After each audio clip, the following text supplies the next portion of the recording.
Alright, lads. Roger Gutierrez with 12 round UD over Rene Alvarado. Right now, 3 judges, 3 identical scorecards, 1 point in it, 113, 112 on all 3 scorecards. The 12th round knockdown that Roger Gutierrez scored won him this fight. Alright. Now, on commentary, they were saying that, well, they made us aware that his mother sadly passed away to cancer just before Christmas, and he was dedicating this fight to his mother, which is a very sad thing, you know. And you couldn't have wrote it. I mean, 113, 112 on all 3 scorecards to knock down the last round, helping him. This was a great fight. These guys fought a couple of years ago. Alright, Roger Gutierrez lost that fight in the 7th round to Rene Alvarado. Alvarado, prior to this, his last loss was against Yuriorkis Gamboa, and that was in 2017. I remember that fight. And, you know, Yuriorkis Gamboa, even 2017, you would imagine if you're losing to him, your career's going nowhere.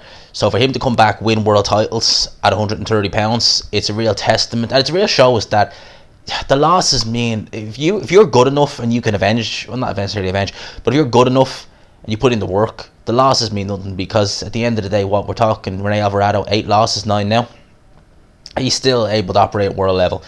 This was a good fight. You know, it's nice that we have fans in, but they were booing within the first 30 seconds of this fight. It's crazy. They were booing within the first 30 seconds. By the end of the first round, they weren't booing, because both guys were swinging, both guys can hit, both guys were going for it. And that kind of set the tone for this fight. There was rounds where it was, you know, bit of a chess match. You know, Rene Alvarado had a lot of success in here. You know, he was the better boxer. You know, a few little mistakes he was making was he was looking to counter Gutierrez with left hooks, but he was swinging. I mean, swinging for defenses, off balance, and when he missed by a country mile. You know, he was really looking to load up and throw left hooks. The 3rd round, my money, best round of the fight. A double jab followed by a right uppercut from Gutierrez actually put Alvarado down. And when he got up, his legs did look a bit unsteady. Gutierrez went in for the kill. He was able to drop Alvarado again. Now, that knockdown, the second knockdown, it was a legit knockdown, but I think it was more balance than it was anything else. And bear in mind, there was still 2 minutes to go in the round when he was knocked down in the 3rd round. But to me, it looked more like a balancing shot than it was necessarily a concussive shot. Well, Gutierrez exerted a lot of energy trying to get Alvarado out of there in the 3rd round. And by the end of that round, it was a big right hand. It was a big counter right hand that Alvarado landed on Gutierrez. I thought it hurt him. And I don't think the commentary, the DAZN commentary, picked up how much it actually did seem to bother Gutierrez until he spit his mouthpiece out, or his mouthpiece got dislodged, and they had him, you know, basically getting the put back in with a few seconds to go. And they were kind of aware that, hang on a sec, he did look a bit out of sea. He looked like he was enjoying that little rest in between that. So that was kind of set in the stone. And it's ironic because after about, you know, 4 or 5 rounds, it looked as you'd never have thought that Alvarado was down twice, because Gutierrez was cut, his face was getting red, he was getting hit a lot. He was definitely getting hit an awful lot in there.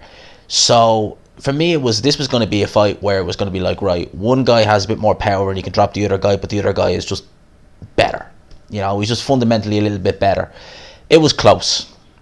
I wasn't scoring this fight, but by the 12th round, I felt like, to be honest with you, I didn't really know, because a 10-7 round essentially means you only need to win another 3-4 rounds maybe. You could give him an even share of 1 or 2 of the rounds, but then obviously in the 12th round it was, I think it was a left hook, I can't remember what it was, but it was a left hook that put Alvarado down. Wasn't the heaviest knockdown in the world, didn't need to be the heaviest knockdown, and that was really it. That won him the fight. You know, had that 12th round had gone on, it looked, for my money, irrespective of the knockdown, that Gutierrez won that round anyway. Would have had a draw, would have had a 3-way draw with 3 scorecards. So, yeah, this was a good fight, man. This has been a good card. Rene Alvarado's brother Felix Alvarado fought earlier in the card. I didn't do a review of that fight, but it was a good fight. Beat the crap out of, what was it, DJ Keel or something his name was? Beat the living crap out of that poor kid. Referee let that go on. No, the corner should have stopped it after the 9th round, to be fair. Not the referee necessarily. He stopped it at the right time.